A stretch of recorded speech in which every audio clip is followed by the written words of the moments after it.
before I get started, I want to be very clear that tarot is for entertainment purposes only. Very important that everything that happens during this live and any subsequent lives for entertainment purposes only. You know, this is not meant to be any kind of medical prescription or anything like that. But as you start to get to know me as a reader, you will learn that like none of that even applies. So, hi Foon, hi Susan. Thanks so much for joining me, folks. Awesome.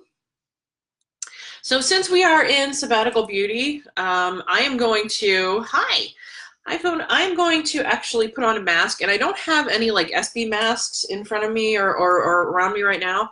So I thought I would put on a sheet mask, because why not? You know, just chat with you guys about tarot while I'm doing that. So I have tonight a sheet mask to put on. It's not a Sabbatical Beauty mask, because we know that SB doesn't make like pre-made sheet masks up. It's something that I just got at Target. It's the animals mask, so it's a cat face mask that I'm gonna wear while I talk about tarot this evening. So I'm gonna pin my bangs back, and I will put my mask on. Hi, Rachel.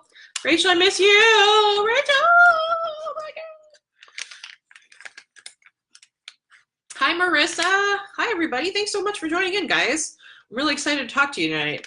As I mentioned a moment ago before some of you guys joined, I'm going to be putting on a sheet mask tonight. I don't have any wash-off Sabbatical Beauty mask, so I'm just going to put on like a cat face sheet mask that I found. Because, you know, you gotta, you know, take these moments of imagination and inspiration where you can find them. So, yeah, let's do it. Cat face sheet mask going on. This is hard to do in a viewfinder. Oh, okay, there we go. Oh, yeah, that's what's up. Okay. This is so much easier to do in front of a mirror. Oh my God. Oh my God, hang on. I gotta fix myself. Ah! Why? Okay, God, because I was looking like Hannibal the Cannibal there for a minute. That was terrible. Oh, that's better. Okay. Whew.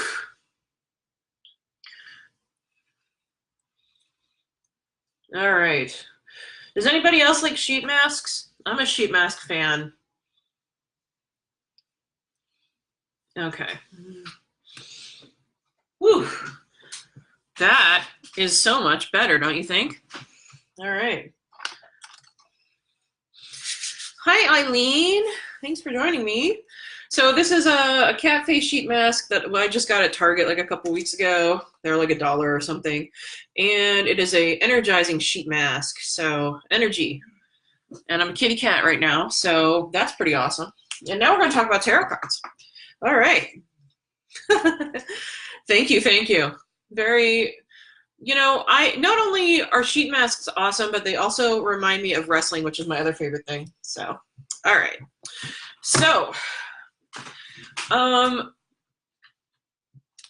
really excited because I'm going to be doing this series on Tuesday nights through August, I think, where I'm going to sign on and talk for a little bit about tarot and talk a little bit about tarot cards and do some readings and pull tarot cards for folks in the community and pull tarot cards for all of us kind of as a team, as a group, and talk about Sabbatical Beauty. I think that I'm going to be receiving a sample of the Witch's Brew coming up soon, so we'll be getting ready for the witchy time of the year, so that'll be cool.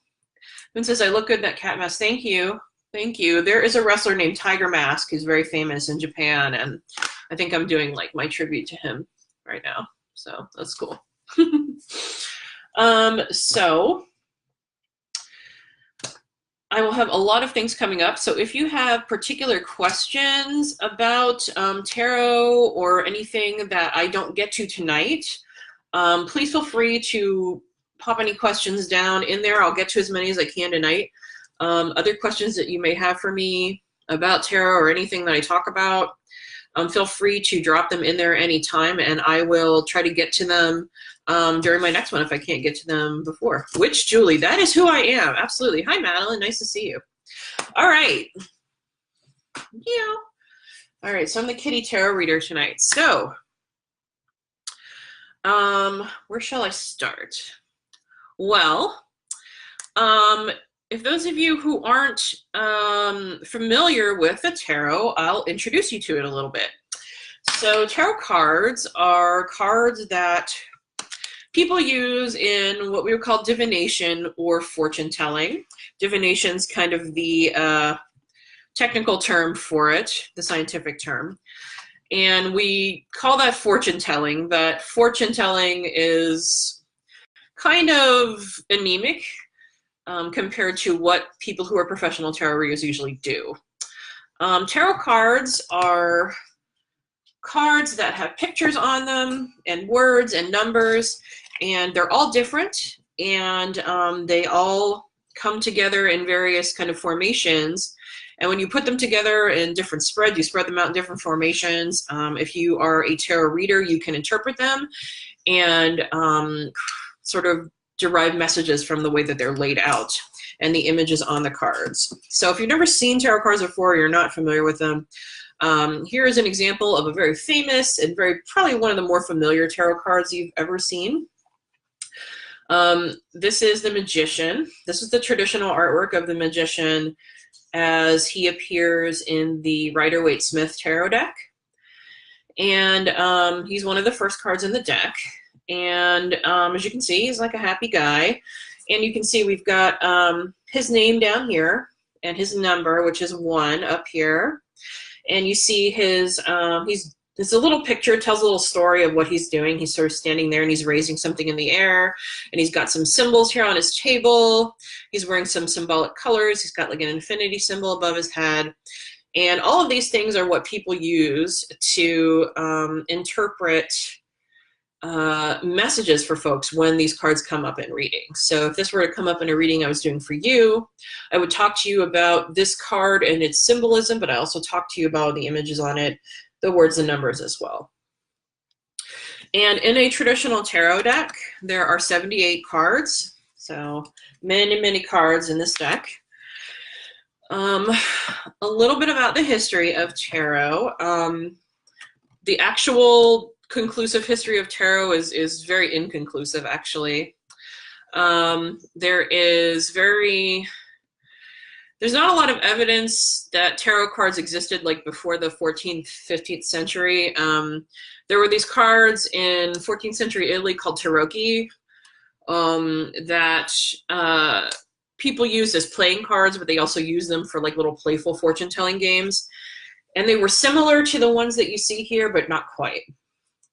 The modern decks, like the one that I'm using here, were created around the turn of the 20th century by a couple of folks. A.E. Waite and Pamela Coleman Smith created this deck, and it was published by William Rider, and that's why it's called the Rider-Waite-Smith deck. And that deck kind of created the cards that we know them today. This is a reproduction of their deck, so it's one of the most famous. And most tarot decks that are traditional kind of draw from this. So they use sort of the same structure and the same number of cards and the same kinds of cards, but they create like different artwork and stuff on them to suit, you know, their purposes or their cultures or just, you know, their particular artistic style. As far as I know, tarot didn't come from ancient Egypt. It didn't like appear from a crystal ball or anything like that. It was put together by some folks who were interested in the occult around the turn of the 20th century. And so they made this up and they did some research, I guess, and created all of these things and put little pictures on all of the cards. And that was how we got the modern tarot decks from today. Hi, Marissa, and hi, Tara.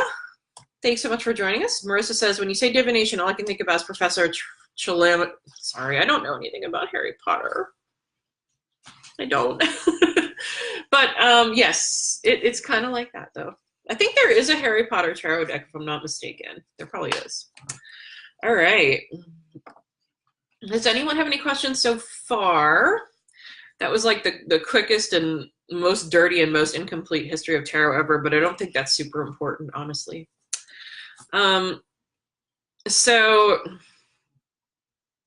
my own experience with tarot, you might be wondering, like, well, why is she in here reading? Well, I know that I know a little bit about tarot, but I've also been reading for coming up on 25 years. I was gifted a deck of tarot cards when I was 14, and you can figure out how old I am by that.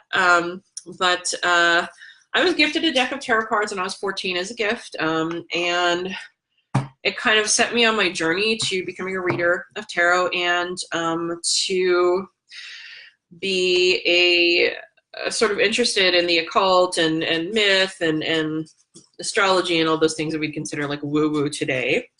The tarot card the tarot deck that I was gifted 25 years ago is this one right here. This deck, I still use it.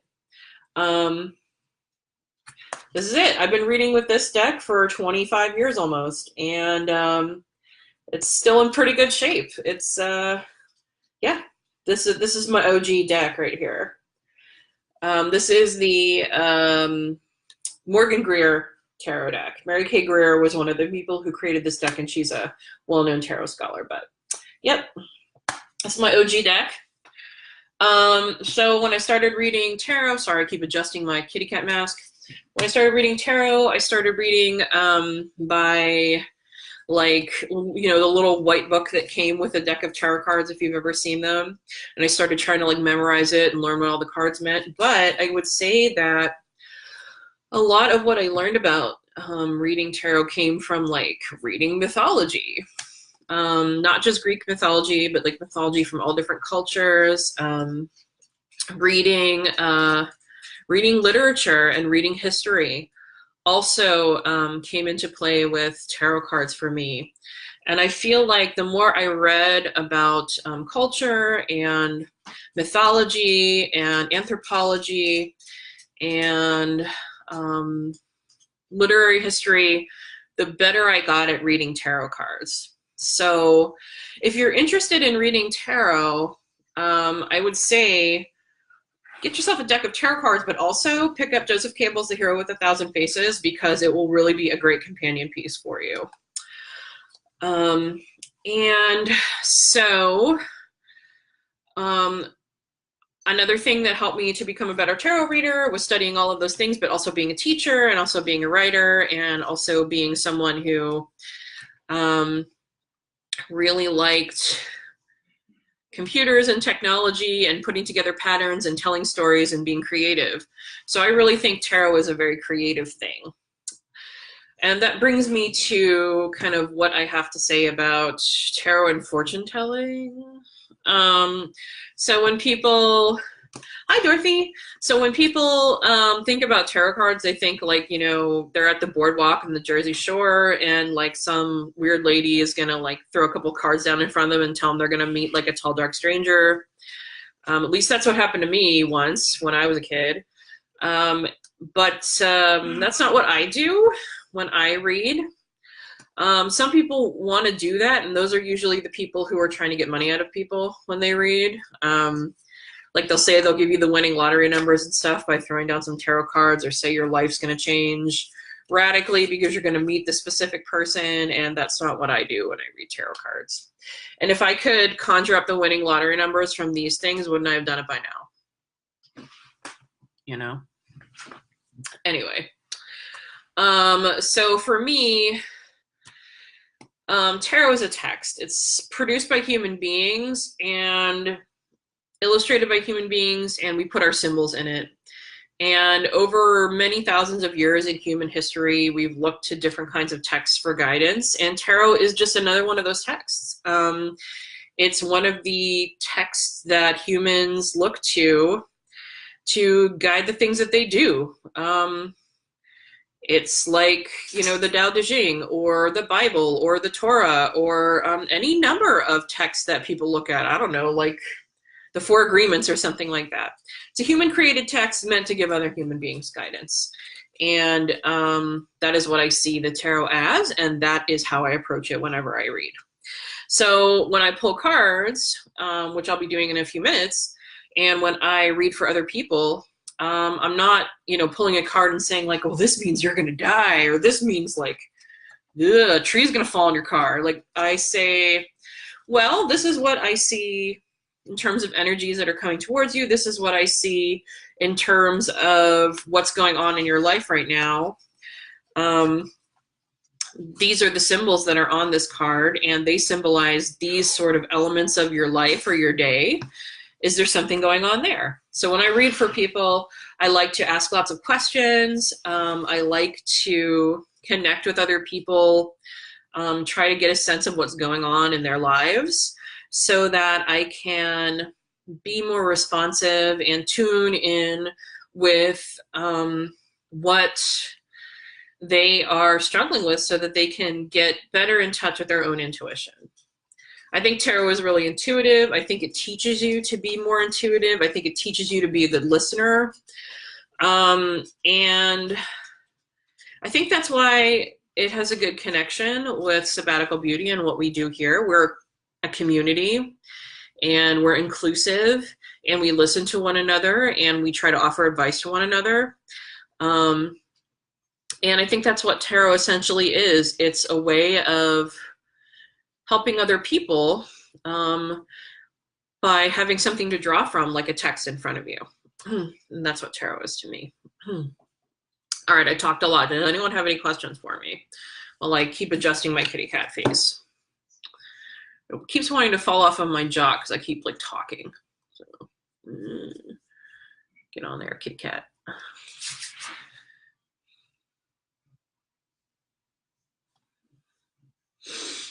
All right. I will say that if you want to learn how to read tarot cards, you can definitely learn. It's not something that you have to be like chosen for or like anointed or anything like that. Like anybody can learn to read tarot. You just have to have an open mind, and you have to be willing to read and study it and get to know each card, and practice, read for people that are your friends, and read a lot about the world, because tarot cards are really deeply connected to our culture. And read mythology, read anthropology, read history. Those are the kinds of things that'll help you kind of give you that really deep well of human experience that you can draw on when you read. Another thing that really is great, people who are very in tune with psychology are really good tarot readers, because there's a lot of psychological stuff happening in tarot too. All right, so now let's read a card and have some fun. So every week for myself, I usually pull a card. And, oh, thank you, Tara. That's really sweet. I appreciate that. Tara says, so fascinating. Thank you. I got this way just by reading cards for a really long time, and coming to the cards in a lot of different stages in my life. And the more I learned, the different about just things that had nothing to do really with tarot, the deeper my understanding of tarot got. Just last week, I did a reading for a friend who has this creative project he's working on right now and is really excited about it, but doesn't know where to go with it. So I did a reading for him, and we talked for like an hour. And then the week before that, I did a reading for another friend who was, she's having some fertility issues. So, we talked with her, I talked with her about that. So I can kind of do any kind of reading and give any kind of insight. So let's take a look at what the cards have to say for us this week. So like I say, every week I pull a card for myself, kind of just to say like, oh, what's the energy for the week, or what's the card for the week, or what should I be thinking about? How do I set my intention for the week? If anybody does anything like setting intentions or like goals or affirmations for the week, tarot can be a good part of that. And so I thought, since it's still close to the beginning of the week, I would do one for this week for all of us. So I'm going to be shuffling, as I'm talking, I'm shuffling my deck of Rider-Waite-Smith cards. That's the traditional deck that I held up for you, and in future weeks I will show off some of my other decks. And the card I'm going to pull, I will talk to you guys about it, and it will kind of be our message for the week for all of us. And maybe as I talk about it, you can connect it to things, or you'll see something in it that is interesting to you or that connects with you. So I'm excited to pull for you. And I think I'm going to take my cat mask off first. All right, that was fun. Sit right there. Woo. Oh, I feel so refreshed and, you know, like cat-like and whatever.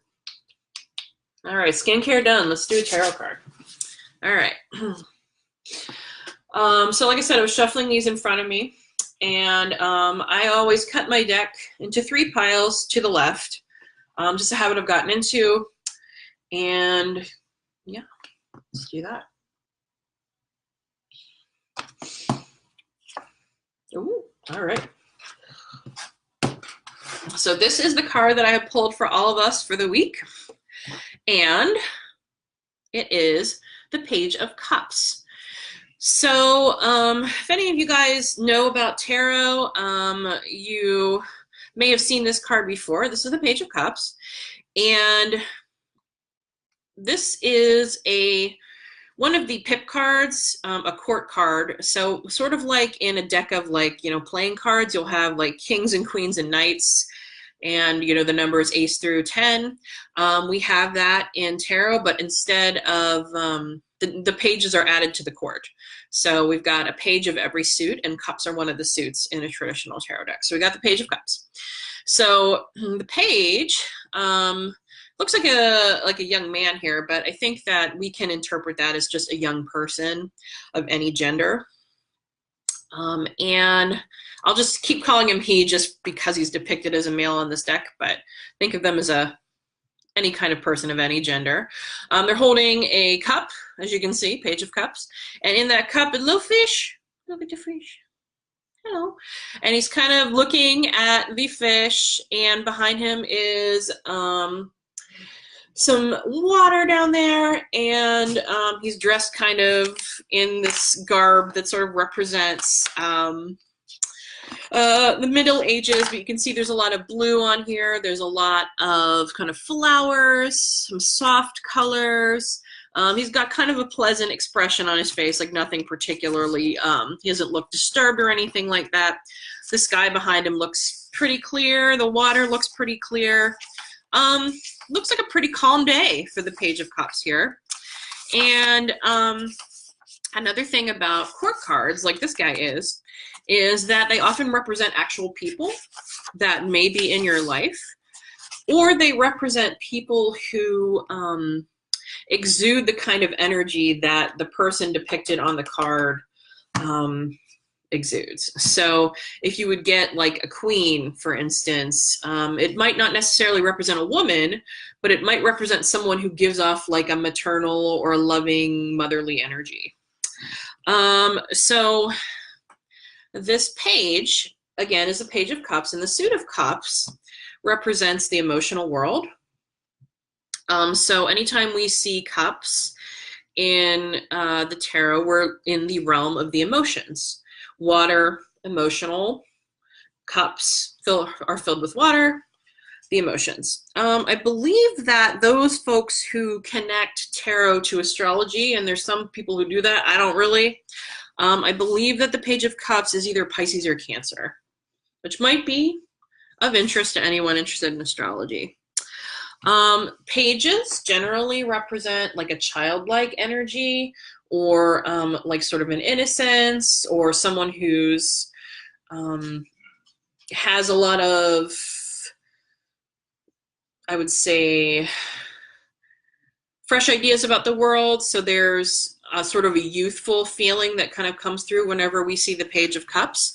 So that could represent someone in your world or your life that has that kind of energy, that has that kind of attitude, or it could represent an inner aspect of yourself. So if there are times in your life, or there are moments in your life where you feel like a childlike energy, or you're like connected to your inner child, or you feel you have that kind of carefree joy that a child might have, you know, just doing whatever they do, that's, you're connecting to your Page of Cups.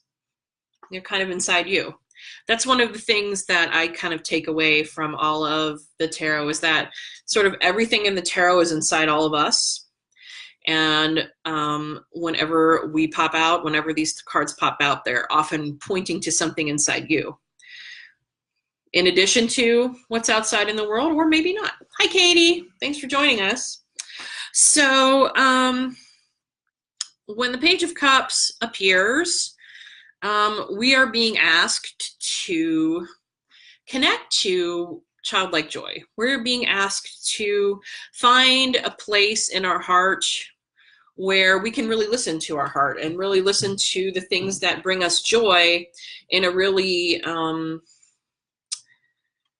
pure way. So the things that always made you happy when you were little, or the things that you do now that make you happy in a way that feels so carefree, the Page of Cups is asking you to connect to that, because that's something that is important right now. And it's also asking you often to connect with creativity.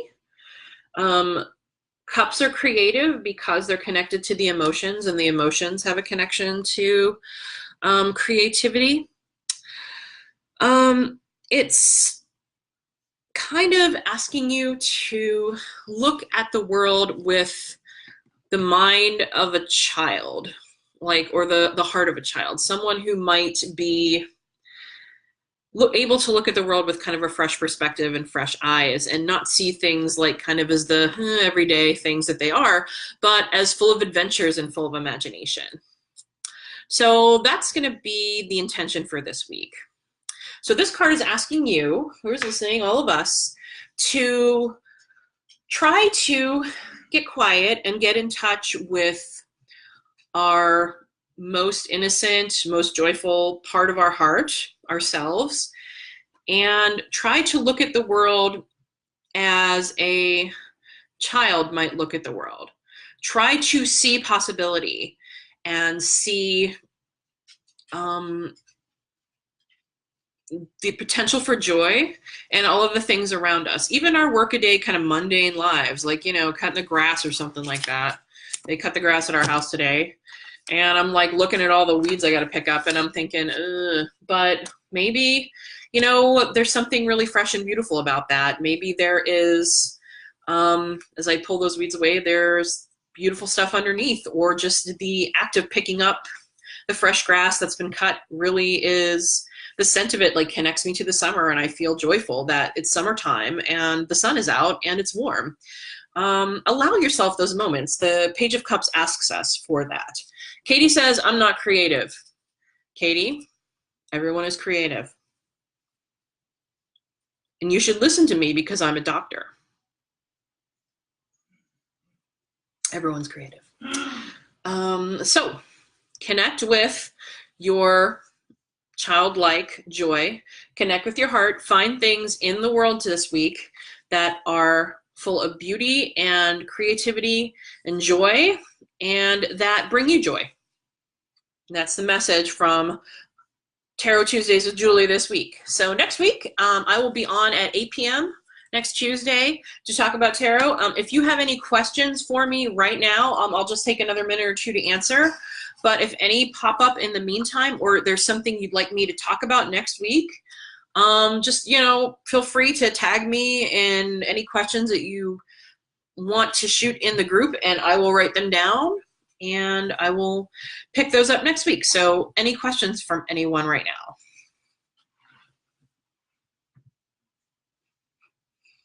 I'm just sitting here, bobbing and weaving. Katie says, I can find joy. Yes, you can. It takes creativity to be able to find joy. We have to create our own joy in this world. Courtney says, thanks. Thanks, Courtney. Thanks for joining in.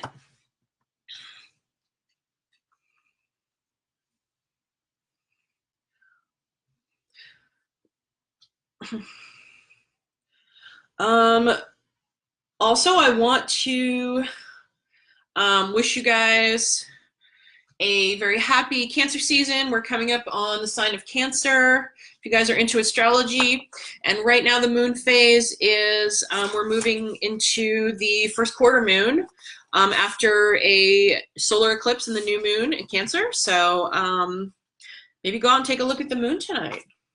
Try to connect with that. All right, thanks, Deb. Thanks, everyone. I hope that you enjoyed this, and I will see you next week. Bye.